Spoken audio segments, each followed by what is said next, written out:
کہ اس کا چہرہ وہ چہرہ ہے. تو دیکھیں علم ہے، اور حضرت علی نے جب علم کی بات کی تو بہت سارے علوم کی بات کی. حضرت علی نے کیمسٹری کی بات بھی کی، میتھمیٹکس کی بات بھی کی، حضرت علی نے حدیث کی، فقہ کی، یہ بھی بات کی، نارمل بات ہے. حضرت علی نے اگر آپ دیکھیں جو بعد میں جمع کیے، خطبات جمع کیے گئے آپ کے، اور آپ کے رامپور کے اندر کام کیا گیا یہ خدا بخش لائبریری کے اندر.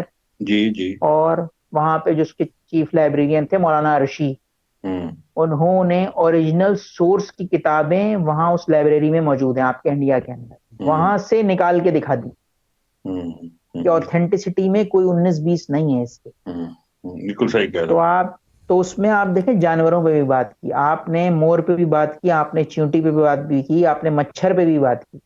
مطلب آپ یہ بات نہیں کہہ سکتے کہ زولوجی کو امام تھے تو زولوجی کا بحث نہیں کی، ایٹانومی کی بحث نہیں کی، ایسٹرولوجی کی بحث نہیں کی، ایسٹرونومی کی بحث نہیں کی.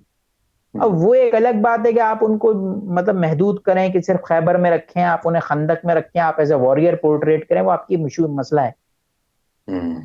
لیکن علم کے معاملے میں، اور آپ نے ہمیشہ کہا کہ جب آج کے دن وہ دیوار جو تھی خانہ کعبہ کی وہ شق ہو گئی، یعنی ایسے بیچ میں سے اس نے راستہ دیا اور آپ اندر گئے، اور پھر 3 دن تک آنکھ نہیں کھولی.